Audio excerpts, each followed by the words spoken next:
Que bom ter você por aqui nessa sala de aula. Seja muito bem-vindo. É um prazer tê-lo conosco.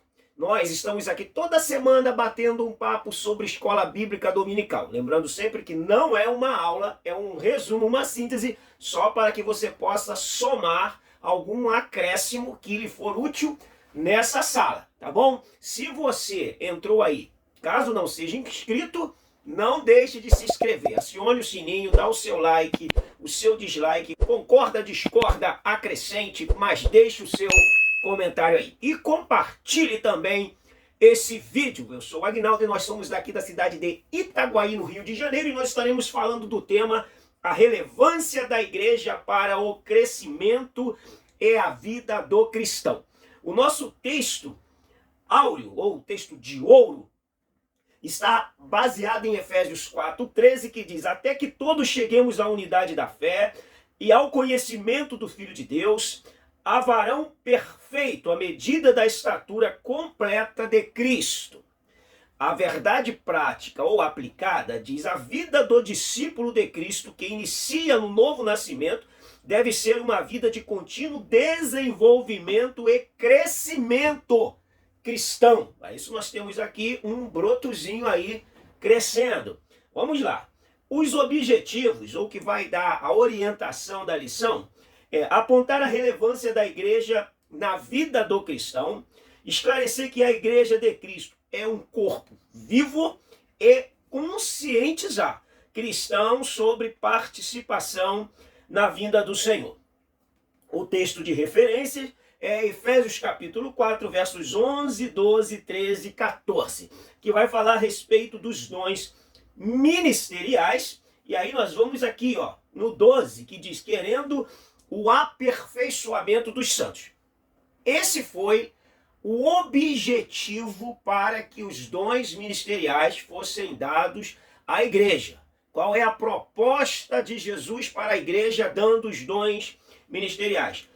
O aperfeiçoamento dos santos. Oh, glória! Vamos lá. A introdução diz: a igreja desempenha um papel fundamental no crescimento do cristão, pois proporciona ao mesmo um ambiente de comunhão, apoio mútuo, fortalecimento da fé e o encorajamento em momentos de dificuldade. Então, ó, para a gente entender bem esse ponto aqui, a respeito da igreja, então, escolher uma igreja séria, sem meninice, sem teatros espirituais, uma igreja que é respaldada pela palavra, que trata a palavra com seriedade, que te orienta, que te instrui, que te capacita e que cria em você a possibilidade para que você possa estar cada vez mais crescendo e avançando e tendo uma autonomia espiritual para exercer o seu chamado.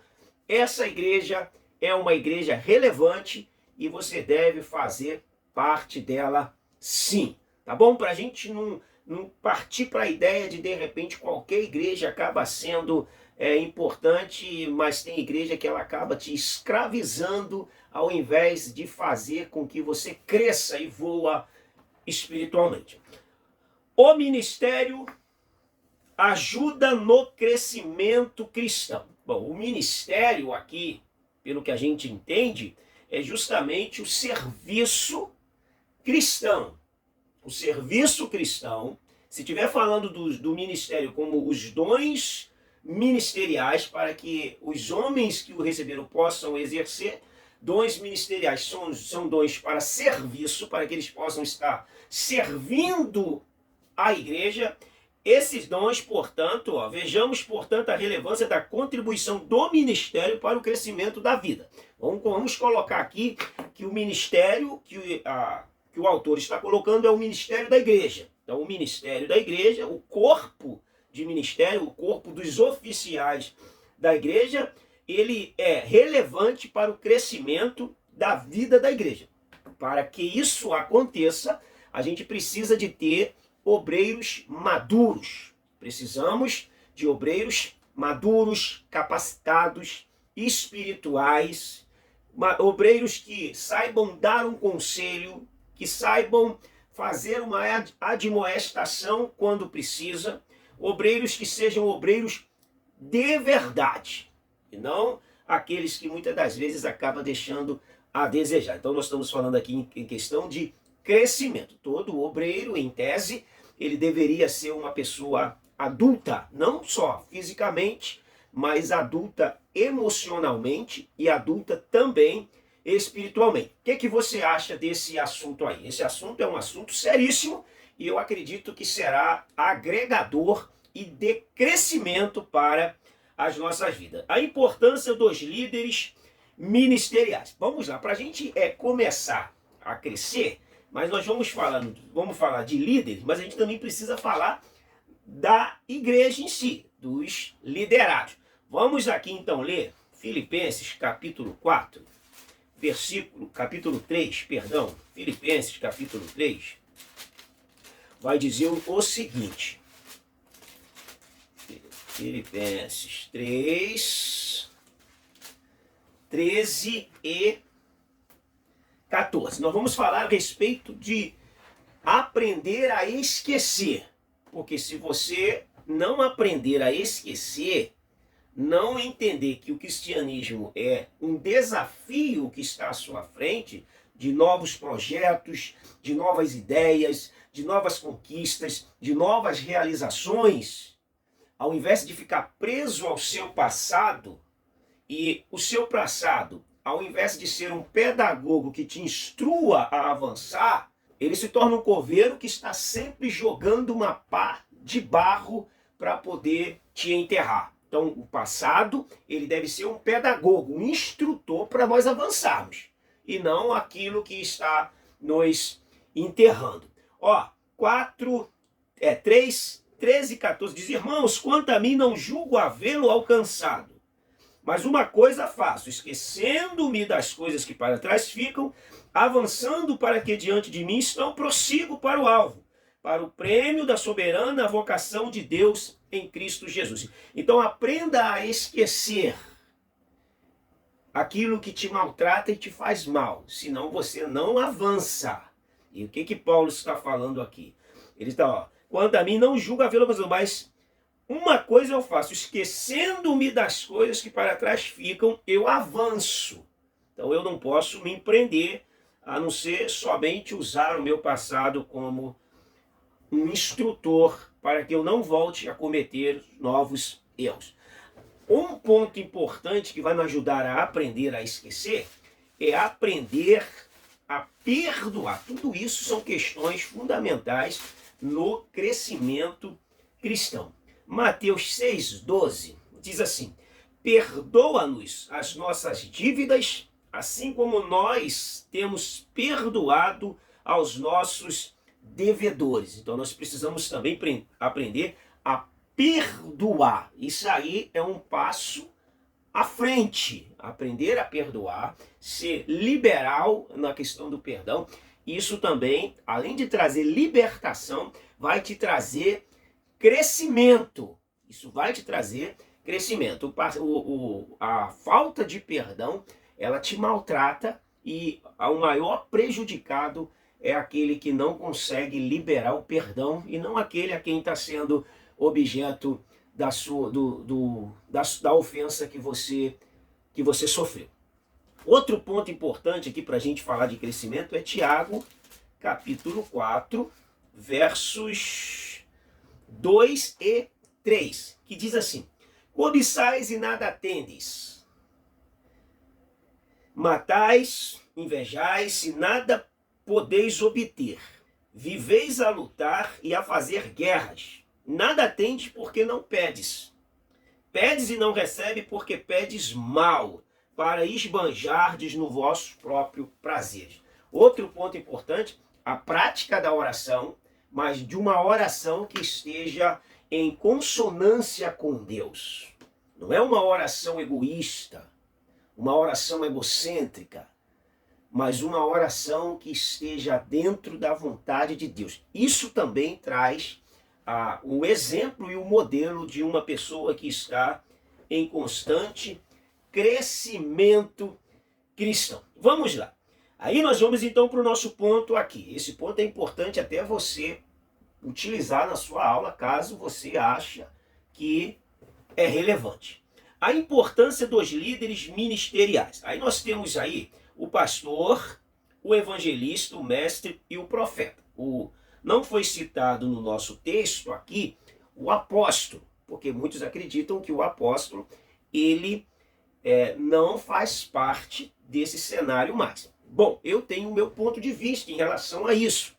Não da maneira que a teologia neopentecostal traz. Tenho o meu ponto de vista, mas para nós ganharmos tempo, que eu não vou estar falando sobre isso. Mas, se você achar importante que eu fale sobre esse tema, você deixa um comentário aí, que eu vou fazer um vídeo só para falar qual é o meu ponto de vista em relação a esse texto, que, ao meu ver, é mal aplicado, e a diferença que tem dos dons ministeriais do que está na Bíblia e como foi sancionado pela igreja.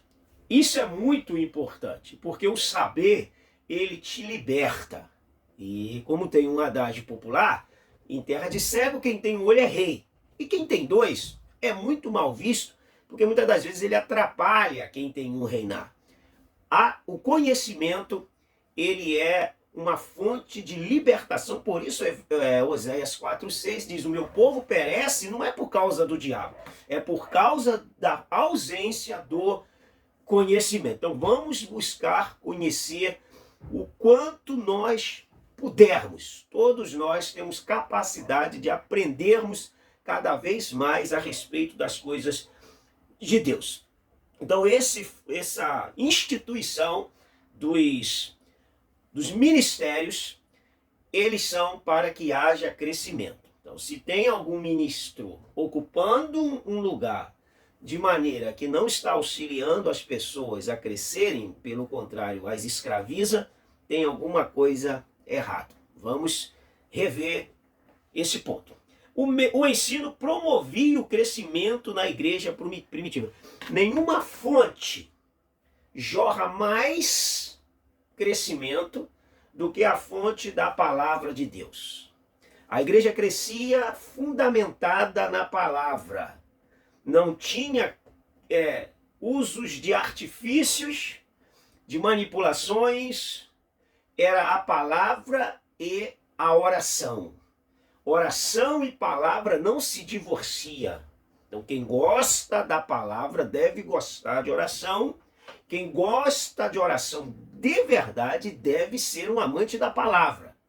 Oração e palavra, elas andam de mãos dadas. Então, a fonte de crescimento que promovia o crescimento, e o crescimento sadio, não era o crescimento doentio, que o inchaço não deixa de ser um crescimento todavia doentio, era por meio da palavra. Eles se dedicavam à palavra, eles se dedicavam à oração e pregavam com autoridade, com ousadia, com fogo do Espírito, que o Espírito conduzia a palavra, que promovia arrependimento e conversões em massa. Até hoje, a fonte da igreja, da pregação da igreja, é a palavra de Deus. Não precisa de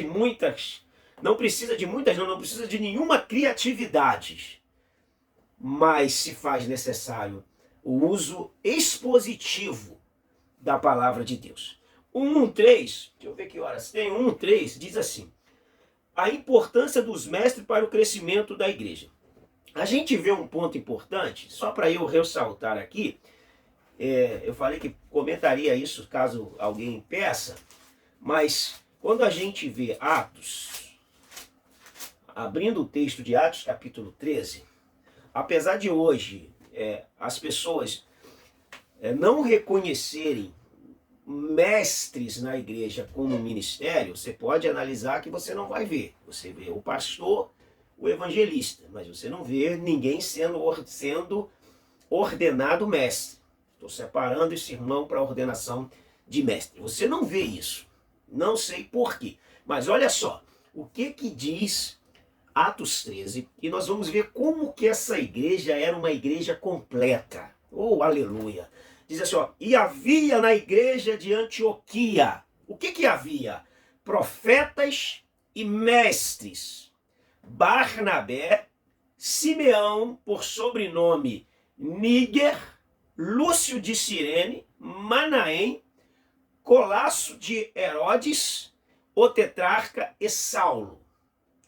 E servindo eles ao Senhor e jejuando, disse o Espírito Santo: apartai-me agora Barnabé e Saulo para a obra que os tenho chamado. Então, jejuando e orando, impondo sobre ele as mãos, os despediram. O que havia na igreja?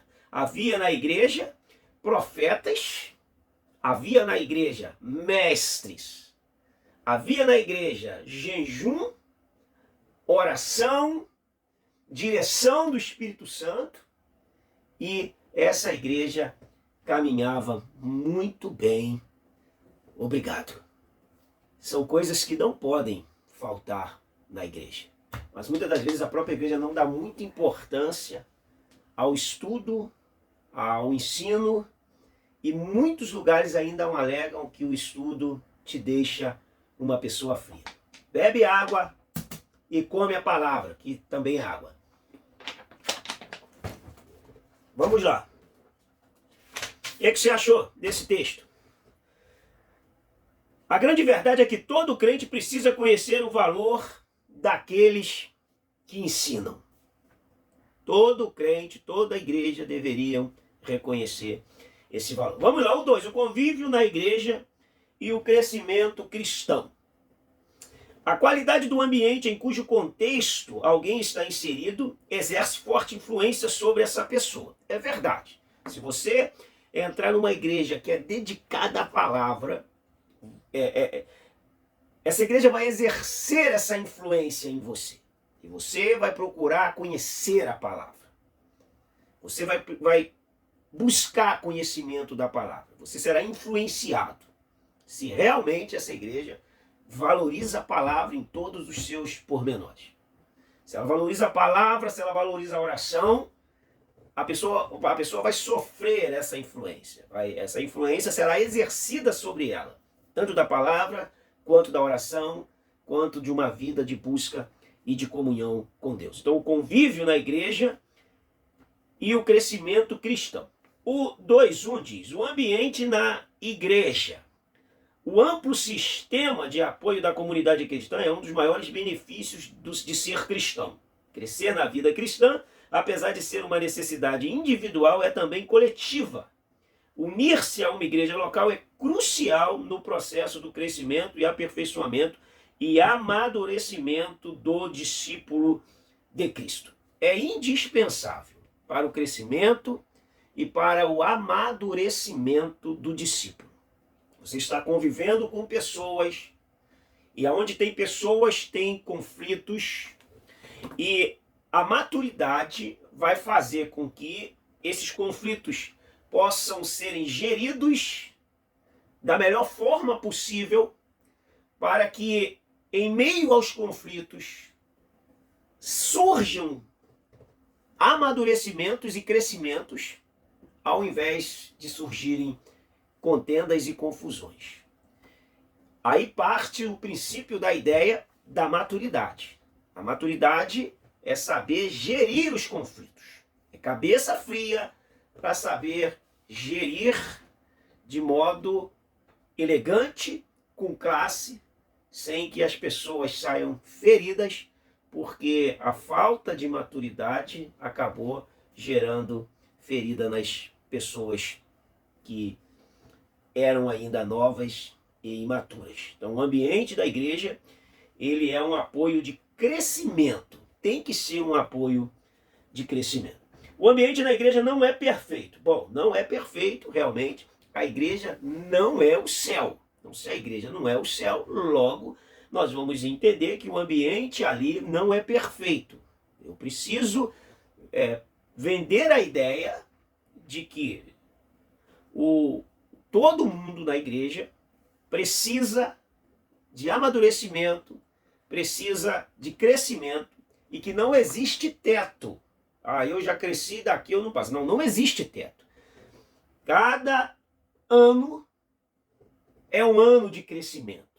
que tem que me transformar, que tem que nos transformar em pessoas melhores no próximo ano. Então, o ambiente da igreja não é perfeito. Eu preciso entender que a igreja não é o céu. Se eu não entender isso, se eu não compreender isso, eu vou me frustrar. Então, o membro precisa de oração, o pastor precisa de oração, o membro precisa de orientação, o pastor também precisa de orientação. Claro que ele vai ter alguém ali que possa dar-lo orientações numa conversa, num bate-papo, alguém de confiança, mas isso é uma via de mão dupla. E aí a gente precisa também fazer-se entender que todo mundo no ambiente cristão, do líder aos liderados, todos nós somos pessoas em fase de crescimento. Por quê? Muitas das vezes quem lidera, seja o departamento que for, ele tem o hábito de falar, por se julgar muitas das vezes o mais maduro do local. E ele fala assim, ou ela, né? O povo é difícil. Só que quando eu falo que o povo é difícil, qual deve ser a minha maneira clássica de falar? O povo é difícil. Eu também sou povo. Logo, eu também sou difícil. Porque é muito fácil a gente dar uma nomenclatura para quem está numa posição inferior e a gente se excluir. Só que em determinado momento eu também sou povo. Então, se eu sou povo, eu também sou uma pessoa difícil, que estou em fase de amadurecimento, de crescimento, para não cometer os mesmos erros constantemente. Isso é maturidade, isso é experiência, isso é crescimento. Então, o ambiente não é o céu. Então, tem problemas, só que eles devem ser resolvidos. Vamos lá. O serviço na igreja é fundamental para o crescimento. Então, você trabalhar na igreja, os conflitos que os trabalhos trazem, eles são importantes para o crescimento. O problema todo é que, muitas das vezes, a pessoa que está na frente não está pronta para um não, para um questionamento, e isso acaba fazendo mal no ambiente. Porque se quem estiver na frente tiver a maturidade de entender que o ambiente possa surgir algumas coisas, quando surgirem, essa pessoa saberá administrá-la de maneira elegante e, ao invés de fazer uma tempestade no copo d'água, será solucionada de maneira clássica. A humildade, ela é ponto fundamental para quem está no ofício de liderança. Humildade. A humildade precede a honra. Provérbios 15, 33 fala sobre isso. Vamos lá.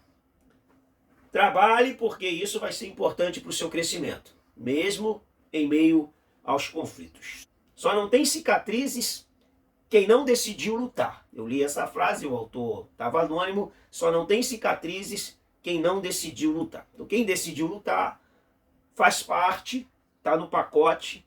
As cicatrizes, muitas das vezes também são físicas, mas muitas delas são emocionais. São emocionais. E você precisa, e eu preciso, nós precisamos saber compreender isso. O 3 diz, a lei do crescimento por meio do fazer. Vamos tomar uma água. E aí eu quero ler um texto. Por quê? Quando a gente fala de crescimento, a gente também vai precisar falar de desenvolvimento mental. O que é desenvolvimento mental? É quando eu te ensino a pensar e não a obedecer. Você precisa pensar e obedecer, e não obedecer sem pensar. Essa não é uma proposta do Evangelho. Ó, diz assim, Romanos, capítulo 12, versículo 1 e 2. Rogo-vos, pois, irmãos, pela compaixão de Deus, que apresentei os vossos corpos como sacrifício vivo, santo e agradável a Deus, que é o vosso culto racional. E não vos conformeis com este mundo, mas transformai-vos pela renovação da vossa mente, para que proveis qual é a boa, agradável e perfeita vontade de Deus. Então, eu preciso pensar. Quando você estiver ensinando, sempre ensine a sua turma a pensar. Vale a pena a proposta do Evangelho? Vale a pena obedecer o Evangelho?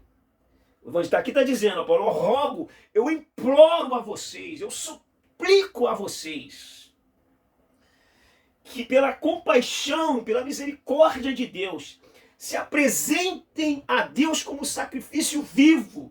Muda essa mente de vocês. E aí vocês vão poder experimentar uma transformação que vem de dentro para fora, porque se você quiser mudar o homem, você muda a forma dele pensar dentro da palavra de Deus. Essa palavra, ela é libertadora. Então, quando você estiver ensinando, ensine a pensar e ensine para transformar vidas por meio da reflexão, da razão, pela palavra de Deus. Vamos lá. E aí nós temos também o amadurecimento por meio do estudo da palavra. Não tem como ter um processo de amadurecimento se a gente não se apaixonar pela palavra.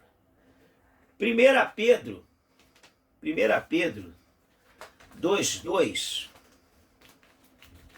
diz assim, 1 Pedro 2:2 diz assim: desejai como meninos recém-nascidos o leite racional, sem dolo, sem engano, para que por ele cresçais para a salvação. Então, outro ponto importante, amadurecimento por meio do estudo. Isso é indispensável. Amadurecimento por meio do estudo. Por quê? O que vai fazer com que você não seja enganado é justamente o estudo da palavra de Deus. Outro ponto importante é você buscar proteção contra os falsos ensinos. Buscar proteção contra os falsos ensinos, a gente encontra um texto importantíssimo, porque isso também está conotando crescimento, e vai dizer assim o 4:14 da carta de Paulo aos Efésios: para que não sejais meninos, jogados de um para o outro lado e levados ao redor por todos os ventos de doutrina, pela fraudulência dos homens, pela astúcia tendente à maquinação do erro, para que não sejais mais meninos, jogados de um lado para o outro por todo vento de doutrina. Como é que a gente faz isso? Desejando a palavra, meditando, absorvendo e automaticamente sabendo detectar. Isso é crescimento. Isso é crescimento e amadurecimento espiritual. Não ficar aí ouvindo um engano, ser enganado e amanhã está vendendo aquele engano. E amanhã está vendendo aquele engano e enganando as pessoas. E multiplicando o engano que você ouviu. Crescimento, isso é importante. Vamos lá. Como desenvolver os talentos recebidos? 3:1. Estou falando da lei do crescimento, por meio do fazer. Então o crescimento também vai fazer com que você tenha opiniões. O crescimento vai fazer com que você coloque suas ideias e não tenha medo de ser questionado. Isso é crescimento. Ah, não gosto de ser questionado. Falta crescimento. O crescimento faz você se expor. Quem cresce, não tem um ditado? Cresça e apareça. É mais ou menos isso aí. Cresça e apareça. Dê a sua cara aí, dê o seu sinal de que cresceu. Ô, glória. O 3:1. Então, como desenvolver os talentos recebidos por Deus? Só se aprende fazendo. Então, a melhor forma é você exercitar os seus talentos. Não faça lá igual o jovem que enterrou o seu talento. Então, por menor que seja a quantia do seu talento, exerça ele com maestria, com excelência, com dedicação. A lei do crescimento está presente na vida cristã. 3:2. O crescimento espiritual não é uma opção que devemos escolher, mas um imperativo que temos que obedecer.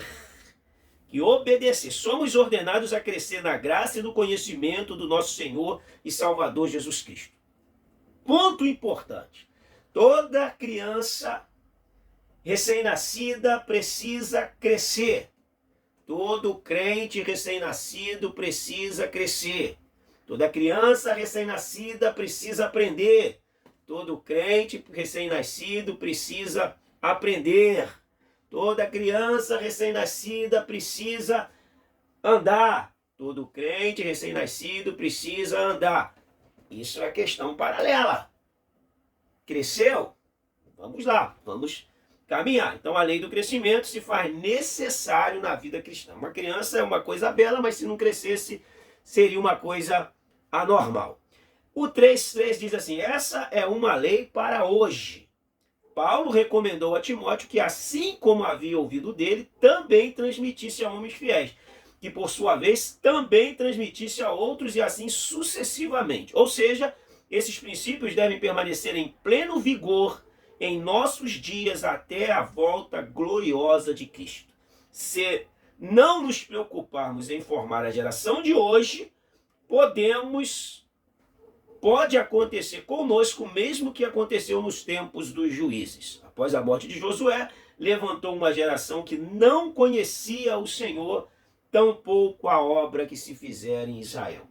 E aí, o que você acha da geração que está se levantando?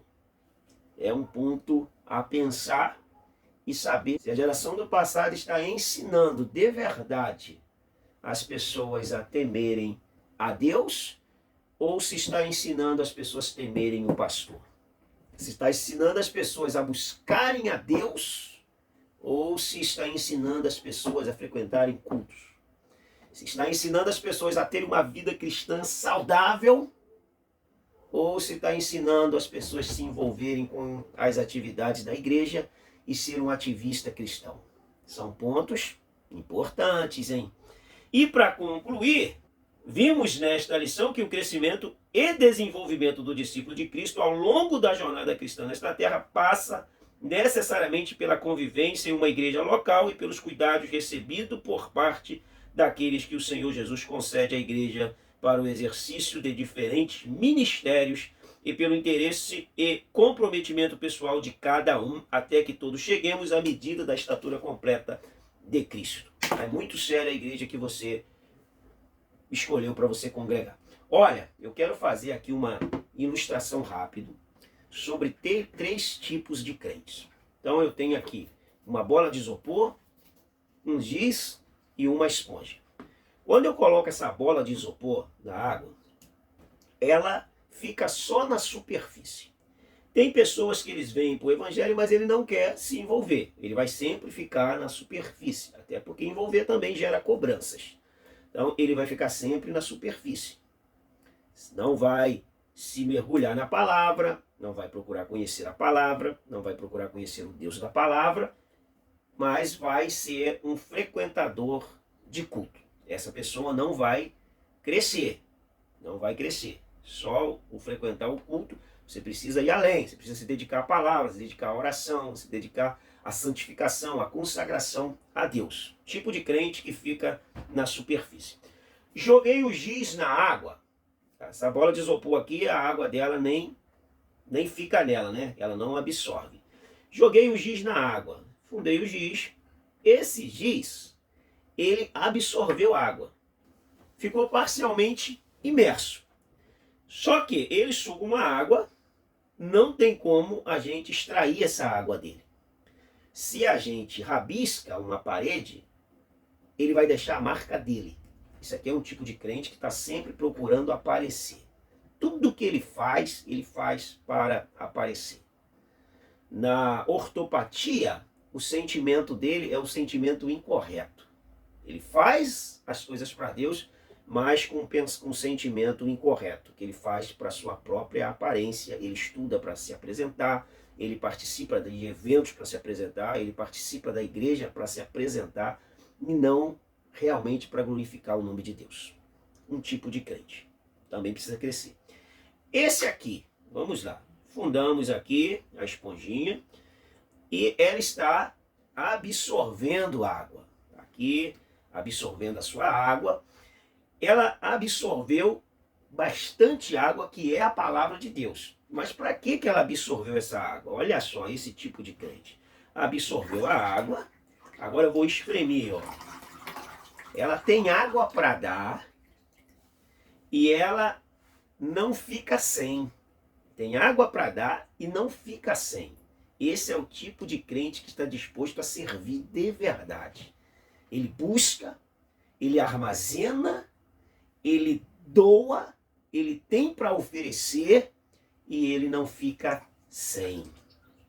Tipo de crente que cresceu, tipo de crente que amadureceu, tipo de crente que se envolveu, tipo de crente que se envolveu com Deus.